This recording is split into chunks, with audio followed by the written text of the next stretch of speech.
Most people pick goats based on milk production or how they look in a catalog. Then they spend the next 3 years fighting worms, foot rot, and heat stress. Hardiness beats production stats every time. A goat that stays alive and breeds back is worth 10 high producers that need constant intervention.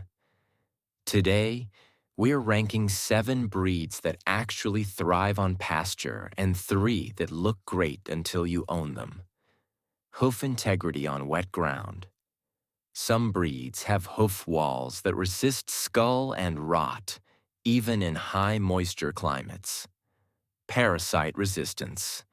There's measurable variation in fecal egg counts between breeds under identical conditions. Kidding ease and mothering ability. Does that raise twins without you playing nursemaid? One breed here consistently posts lower fecal egg counts in the southeast than any dairy breed. That one's coming up. First, parasite resilience. Goats that need deworming every 30 days on pasture, drain time, and money. You want animals that maintain pink eye membranes on Famici checks, hold weight through summer, and nurse kids without treatments. Studies out of Virginia Tech and Fort Valley State show Kiko and Spanish goats average 40 to 60% lower fecal egg counts than dairy breeds under identical grazing pressure. Second, feet on wet ground. Wikus mean more trims. Chronic foot scald and goats pulled off pasture for treatment. Look for tight toes with minimal separation, strong heel depth, and hoof walls that hold shape between 8 weeks trims. In the Upper South and Pacific Northwest, poor hoof integrity is the number 2 reason goats get cold after parasite load. Third, kidding ease and mothering. Does that kid unassisted and raise vigorous twins that latch within 30 minutes? That's compounding production without adding labor or colostrum replacer. But maternal ability varies widely. Some lines consistently raise 180% kid crops. Others lose 30% of twins. Fourth, forage conversion. Can they maintain body condition on mixed browse and average pasture without gain supplementation? Smaller frame breeds with efficient rind function handle this. A 100-pound Kiko doe will hold condition where a 150-pound dairy goat loses weight on the same forage base. Fifth, climate tolerance. Humid heat versus deep cold. You need coat density, skin pigmentation, and hoof structure that match your weather. Dark skin handles UV load better. Dense undercoats handle sub-zero temps. Coats that actively seek shade in summer and use windbreaks in winter survive where others break down. Now let's get into it. Number 7, Albert Hasley from sturdy dairy lineages. If you want milk without the feed bill, these are the measured choice. They originated in the Swiss Alps, which gives them an edge in cold tolerance and steep terrain browsing. Does typically produce 3 to 4 pounds of milk per day on browse and pasture without grain supplementation. About 60% of what a son produces, but on half the feed input. Their udder attachments tend to stay tight longer than other dairy breeds, which matters for does that kid past 8 years old. Butter fat runs 3.5 to 4%, making the milk useful for cheesemaking without needing cream supplementation. Watch body condition on rough ground. Dairy genetics will push you into grain dependency if you select for production over structure. Prioritize strong top lines, tight hooves, and does that maintain weight through lactation on forage alone? Number 6, myotonic. Often called Tennessee meat or fainting goats. The myotonia congenita gene causes temporary muscle stiffness when startled. The fainting response in predator-heavy areas, this is a liability. A doe that locks up for 10 to 15 seconds when a coyote rushes the fence is vulnerable. But if predator pressure is low and you have guardian animals, the trade-off works in your favor. Myotonics fence well because the muscle stiffness makes them hesitant jumpers and clambers. That same gene correlates with heavier muscling. Mini lines stress out at 52 to 55% compared to 48 to 50% for standard meat goats. Frame size runs 60 to 120 pounds depending on line. Smaller dose kit easier and require less forage. Larger frames finish heavier but need more browse. Keep free choice minerals consistent and resist overfeeding grain. Or you'll trade hoof health.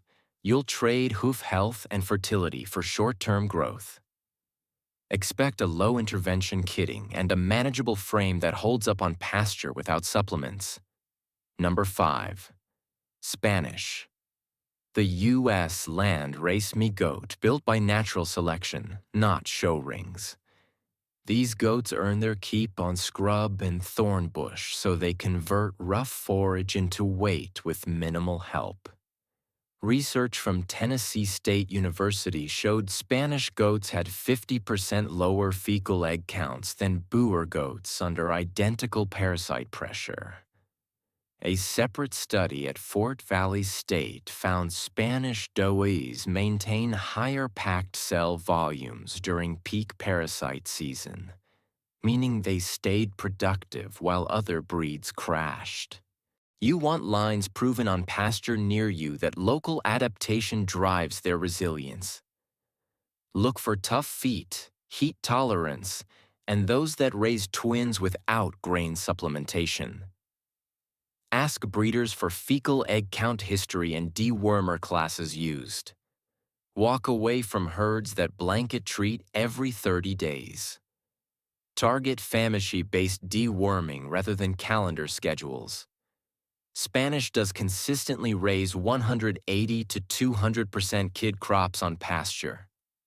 That's 1.88 to 2 kids weaned per doe per year with minimal intervention. Fewer trims, fewer treatments, and dozes that hold condition when the grass looks tired. Number 4. Nigerian dwarf. Small frame, big advantage. Lower maintenance energy needs means less pressure on your pasture and mineral program. A 75-pound Nigerian requires roughly 60% of the forage a 130-pound standard dairy goat needs. Many pasture-managed lines show solid parasite tolerance and maintain pink eye membranes on famature chicks even during peak worm season. What to select for? Tight high udder attachments with strong medial ligaments. Straight legs with compact hoof walls that hold shape between trims. This is where most people miss.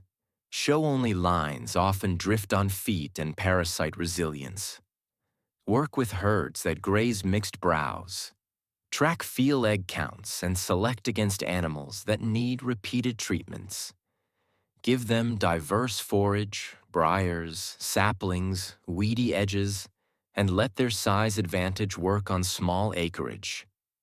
Keep minerals with adequate copper and selenium for your region. Trim on schedule. Thin stretch intervals for individuals who hold hoof shape longer. Record it. You'll identify keepers faster. Breeding focus does that kid unassisted. Nurse twins and maintain condition without grain beyond late gestation and peak lactation. Nigerian dozes typically produce 1 to 2 quarts per day at peak on pasture alone. Enough for a household without the feed bill of a standard dairy goat. Number 3. Savannah. White coat reflects solar radiation, which matters in the southeast and southwest. Studies show white-coated goats maintain lower core body temperatures in direct sun compared to dark-coated breeds, often 1 to 2 degrees Fahrenheit lower. which translates to better feed intake and growth during heat stress periods. Sturdy hooves carry weight on rough ground. They handle brush efficiently. Selection checklist. Wide open pelvis for kidding ease. Tidy, well-attached udders.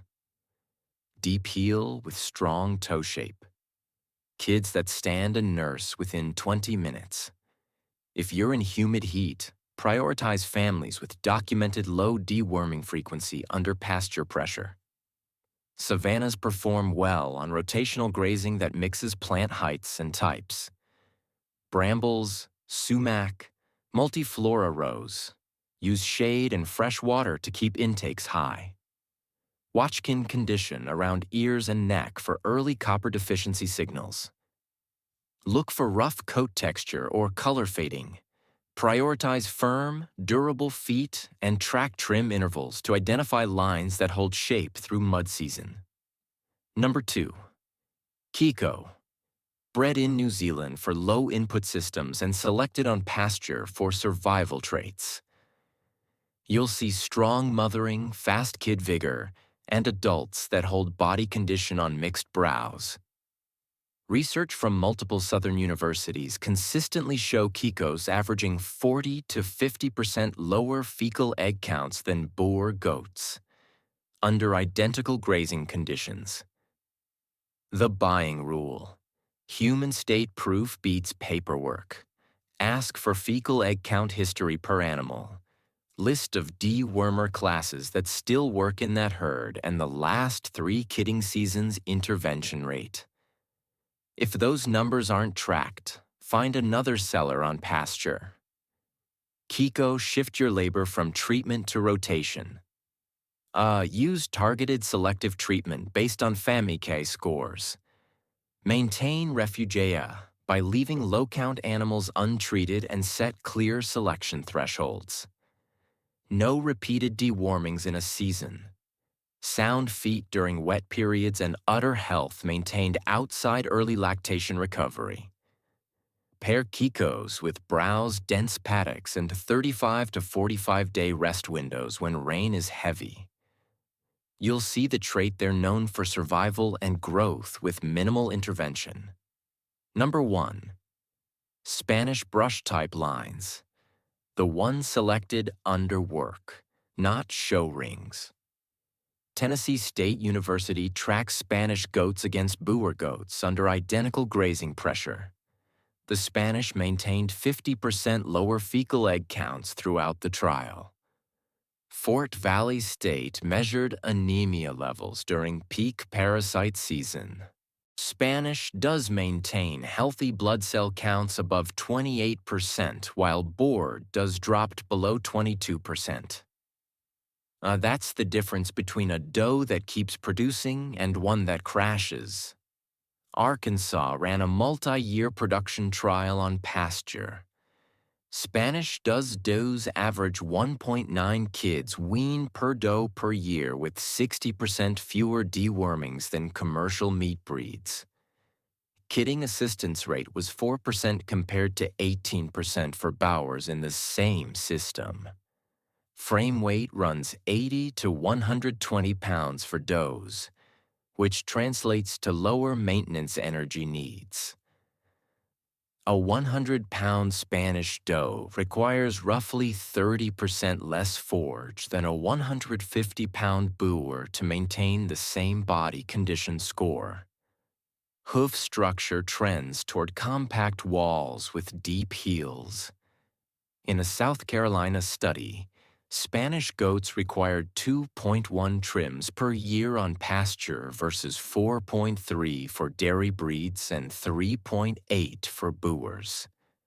Heat tolerance is measurable. Texas and M found Spanish goats maintain core body temperatures 0.88 to 1.2 degrees Fahrenheit lower than Boer goats at ambient temperatures above 95 degrees Fahrenheit. That translates to better feed intake and weight gain during summer stress periods. Spanish goats are tougher than everything else. That's why the breed survived. practical setup make any herd harder. Systems that multiply breed genetics. Start with a pasture-first program. Rotate early, not after plants are hammered. Leave residual. Think ankle height on grasses and plenty of leaf on browse. Then rest paddocks 30 to 40 days in warm, wet months to outrun parasite hatch. Mix heights and species so goes reach up more than down. Head up grazing cuts larval intake. Footing matters. Build dry loafing areas. Lay gravel pads at gates, mineral stations, and water points to keep hooves out of constant mud. Parasites. Run famia every 2 weeks in worm season weekly after heavy rains. Treat selectively based on scores and body condition, and always keep refugia untreated healthy animals that dilute resistance. Minerals-free choice balance for your region. Watch for copper signals, fading coat, fishtail, poor hoof quality, and adjust with your V guidance. Keep salt accessible to regulate intake. Just for fun, we want to throw in 3 easy-to-kill breeds. Angora first. The fleece is work and a liability even though it's beautiful. In wet or humid zones, the coat holds moisture and debris, which raises skin problems and parasite pressure. Feet tend to go soft in mud. If you shear twice a year, manage goat cleanout and keep them on well-drained ground and don't have a cold environment, they can do fine. But for grain-light pasture first beginners, the margin for error is thin. Salmon next big frame, big appetite. They need higher feed quality to maintain condition, especially in heat and humidity where intake drops. Light skin can be sun-sensitive, which adds management around shade and timing. Udders are productive but demand strict hygiene and consistent milking. A pure-breed boer show-type selection in many lines has drifted toward rapid growth on concrete. Not survival on grass in humid, worm-heavy pasture that often means frequent deworming and hoofwork growth. Expectations push grain and kidding issues creep up if body condition swings. If you want Bauer-influence target composts or commercial lines with measured pasture performance. A functional boer line is very different from a show line. One reminder that actually helps you buy better. Within every breed, you'll find both keepers and headaches. So always ask questions before buying. Hardiness isn't a nice-to-have. It's the difference between goats that pay and goats that drain you. Spanish takes the top spot because decades of rough country sorted out what works. Kiko and Savannah follow close because they were built for survival, not ribbons. Nigerian dwarf makes the list because small frames and efficient metabolisms handle pressure better than size ever will. What breeds have you had success with or which have given you a hard time? Let us know your experience in the comments. It could help a fellow farmer. See you in the next video.